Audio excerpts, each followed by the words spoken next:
Hey everyone, and welcome to Almost Cancelled. I am Peter, that is Connor, and we are going to talk about A.P.B. Season 1, Episode 2. It's called Personal Matters.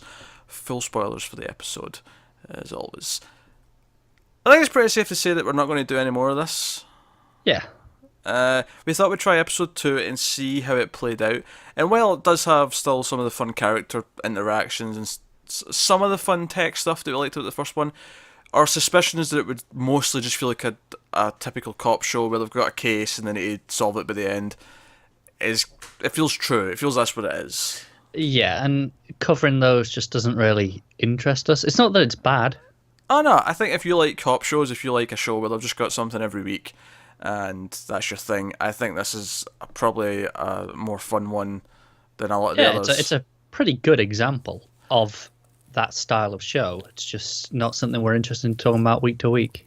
Yeah, it's... I don't think it helps either this episode. It felt especially sort of thin and manipulative. Because obviously the main plot is that we've got this robber who robs pharmacies and then drives off. The police, chase him. I was convinced it was the same store as where his friend got shot.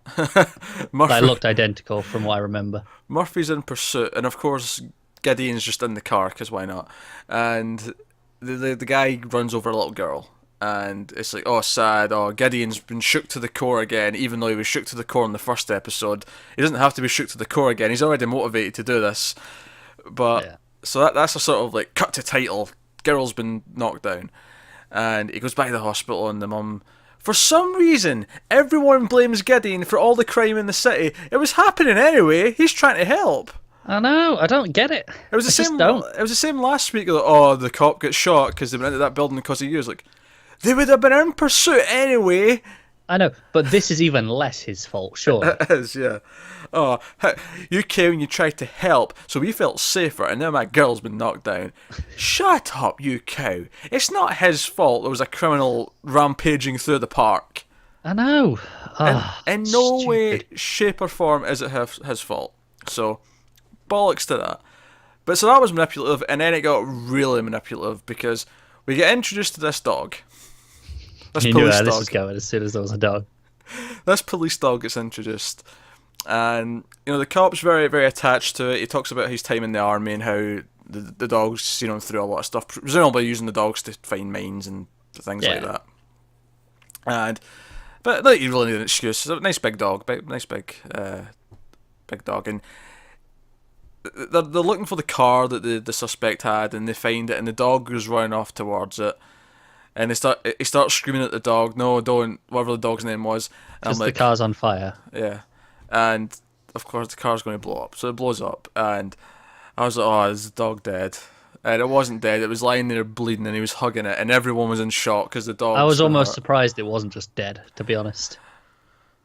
Well, yeah, you see, but then we don't get the emotional stuff for the rest of the episode where the dog's fighting for his life, and then at the end he's got the fake leg. I know, but you can have the cop going all, I need justice for this. Vengeance. I don't think I laughed more in this episode than... So, he ends up getting this idea, and I kind of rolled my eyes at this as well. Once again, Murphy decides she has to teach Gideon about police life, because he's not getting it. So, she teaches him about how chasing and how we care about hitting civilians, so the bad guys always have an advantage because they'll just run through it. It's basically the same argument every time Superman's fighting a bad guy. Superman cares about the collateral damage unless it's been directed by Zack Snyder, and that's what the weakness is. Yeah, pretty much. But they're over. She takes him home for dinner. It's like, oh, here, meet my mom, billionaire boss. Meet my mom. That's not forward at all. Yeah. And the mum jokes after he leaves that there might be a spark there, and she's like, "Oh, shut up!" And like, of course, end of the season they're going to be kissing, maybe more, but that's definitely happening. Yeah. But our son's playing with his toy car. He's got a ski electric set, the tracks, and he's playing with toys, and I'm like, he's going to give him an idea, isn't he? I know. You can just see it. He's going to give him an idea, and sure enough, it even gives us that moment where he zones out and he just he hears the words that the kid's saying, but he's just you can He's tell. got his idea. Yeah. Yeah, and he takes off, and I'm like, really, that was the big idea. They need bikes instead of I know, it cars. just seems really obvious, doesn't it? Like, no one thought of that. But of course, I'm thinking, oh, now we're going to get high tech bikes, and we've already got Drone 2.0, which you already wrecked, by the way. The It's going through these quite quickly. the tech guy that he's now got at the police station, which is good that they're building up the core cast in the police station, not someone else to like, who used to be a wrestler apparently. He looks the part. It does. He's huge, and so they work in these bikes, and they take the bikes out, and that's how they do it. Do you know what my problem with this was? Is that it's the second episode, and I can see the formula already. He's going to try and solve things with technology. It's not going to work. Murphy's going to show him why it doesn't work, and then he's going to have another idea for technology, and that'll help in tandem with what's going on. Do you know what that moment reminded me of? And it's funny, I've never actually seen this show, but I know the formula of the show, so I'm going to reference it. This moment where he got that idea, it's the formula from House. I don't know, have you ever watched an episode of House? I haven't, but I know what you mean. You know exactly what I'm going to say. Yeah. Patient comes in with some weird disease that no one's heard of, or it's rare, whatever. House tries something, doesn't work. Tries a second thing, doesn't work, and almost kills the person. Then someone else will be yelling at him, and mid-sentence he'll just go, wait. And he'll wander off, and he'll go and fix them, because he'll have thought of an idea. That was that moment, where he has the idea. Yeah, it was. And that's not to say there's not fun stuff. I liked Ada, the sort of the tech girl. Try to explain to Ernie Hudson all the stuff she was doing, and she was like, it's like Pac-Man, these are the ghosts. And it actually did kind of look like Pac-Man, honestly, on the map, with all the cars. So that was a good thing. He's like, do I look like I play video games? And I'm like, I bet Ernie Hudson does. I bet he's a right little gamer behind closed doors. He got a promotion as well. He did, yeah, he's captain now. Ada even joked, he does that a lot, where he just randomly promotes people when he needs to. Yeah, it's just a strange little thing to have, isn't it? Hey, you, take a job, pay rise. Go on, why not? It's this, my cats are really going at it in the other room. It was really distracted me a second ago. That's why I lost my train of thought. They're fighting over a box, so you can probably hear the box like moving around as well as they're hissing and meowing at each other. What's funny though, it's not the one that usually causes trouble. Garrus is on the bed. It's the other two. It's the two slightly older cats who don't fight that much anymore. Like, they used to do it a lot when they were young, but every so often one of them will just get in the other one's nerves, and it's go time. The veterans. Anyway, I'm tangent here. Yeah, back to the show. Back to the show. What was I saying? Yeah, we had it's the eccentric billionaire thing, isn't it? He just on a whim does this and does that and spends this X amount of money on that and fixes things. And it's fine. The characters are still kind of fun, and they introduced a new guy, which is cool. I think it's just parts of it are a little bit too on the nose, a bit too cheesy, a bit too hammy. The cop wanting justice for his partner, and I was getting to this actually. The funniest line in the episode for me is when they're building the bikes, or they're fitting the bikes up, and the cop who was attached to the dog and his partner come storming down, and he's like, right, I want to be the one out there getting him. If there's a chance to get justice for my dog, it's like, and the little girl, and the little girl. It probably cracked me up when they finally caught him. I forgot the guns were tasers temporarily. Oh, you thought he was going to shoot him point blank? I was just like, he's just going to shoot him for the dog. It cracked me up, but it was funnier once I realised, no, they're just tasers. Yeah, it's just tasers. They can open fire a bit more. Yeah. But it cracked me up that he was just going straight for the gun. He was like, I'm going to shoot him. Going to shoot him. Yeah, I remember the tasers, so I didn't jump to that conclusion. It hadn't reminded me all episode, so it's not like these shows. They're usually like, remember this. Oh, I thought the previously on was very in depth. I ignored the previously on. It went very in depth to everything that was brought up in the last episode. So you can't complain. It didn't remind me. No. I mean, they didn't remind me in the. They didn't remind me in the episode. Usually, these sorts of shows are like, "Hey, remember this?" Like 3 times. But still, they didn't remind me of this. 2 seconds later, I ignored the previously on. Well, yeah, no, but I mean, in the episode, not in the previously on. That doesn't count. Full of bollocks. That's all I'm saying. It doesn't count. So yeah, the only other thing is Murphy's ex, who we seen one scene last week. apparently he's going to be on a task force. This is like the ending point of the episode. That's going to investigate the police district, because everyone outside the district thinks, oh, this is wrong. They're going to try and come in and ruin it. So this is going to be which, don't get me wrong, it's nice that there's maybe going to be like an ongoing plot with this, where they're trying to interfere and intervene. It's not going to be a focus enough to care, though, is it? It's going to be one little bit, like every 3 episodes or so. I don't think it will. I think the show would benefit greatly from some sort of like kingpin type character who is like controlling the crime that they're trying to get to, and everything's built. I guess then it kind of feels a bit hokey. They've got drones and fancy cars and shit. I mean, but they're very much just like, oh, look at this crime. Look, it's just a guy stealing some stuff. He's hit a girl. That's it.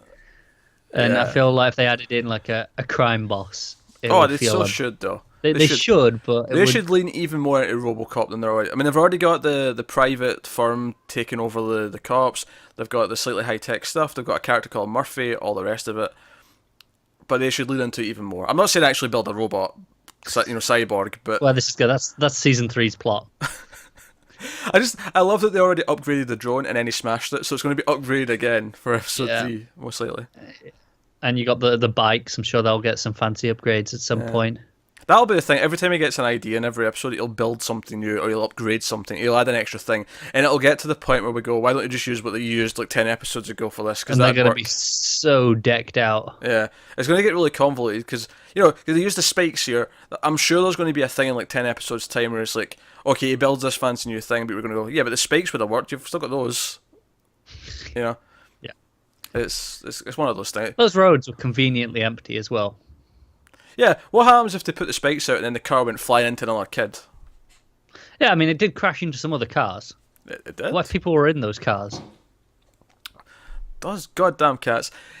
We should also definitely mention the opening where Gideon, showing the public that his app works, decides to break into a candy store. He just smashes the window. And just in live real time shows how long it takes for the cops to arrive with his APB app. I like that he didn't warn them that he was doing it, though. Like, obviously that makes it more sincere, but the fact that they showed up and like, what the goddamn hell are you doing? Yeah, I love that Murphy's just like, Gideon, what the hell? And the funny thing is we know, okay, he's a billionaire, he's probably just going to pay the owner of the shop. He probably told the owner of the shop beforehand, like, I'm going to do this, but here's 50 grand. That more than covers the window and a couple of lollipops. You're fine. Yeah. And the shop owner's like, oh, I can take a week off. This is great. Yeah, it's like, well, that window's only going to cost me $1,000 to replace. So yeah, go ahead, do whatever you want. I'll take the month off even. This is, he's fine with it. But yeah, Murphy looked pissed when she showed up. That was amusing. So the character stuff's fun. It's just it feels like it's going to be too formulaic. It's not going to have the ongoing plot that we like to sort of really digest and chew on and stuff. So if you like cop shows like this, I think it's probably worth your time. But for us who like more serialized shows, this is where we bow out. But it's not a vote of like this is terrible. It's just not what we're interested in that much. Yes, but it's a fine example of what it is. So that's APB episode 2. That'll be the last review of that from us. But yeah, so thank you very much for watching. Let us know what you think of the show in the comments below. Like and subscribe and all that stuff. And by all means, if you keep watching and it does get different and more interesting, or even more wacky, if there's robots and stuff, by all means, we want to know. Yeah, let us know, because I will jump back on if there's robots. We will catch up no matter how much there's been. Yeah. 5 years time. We're on season 5. Robots have just alright, Connor, right? 4.5 seasons. It's time. Let's do this. It's time. But now let us know, and thank you very much for watching. Get us on Twitter at mailed_fuzz, like and subscribe and all that stuff. My cats are still chasing each other. So that's been the B plot of this episode. Is the cats fighting. I don't know who's winning. I can't see them. It's just they appear quite a lot on these videos. If you're a regular, you'll know that. Yeah. But this is particularly vicious. Yeah, this is proper fighting in the background.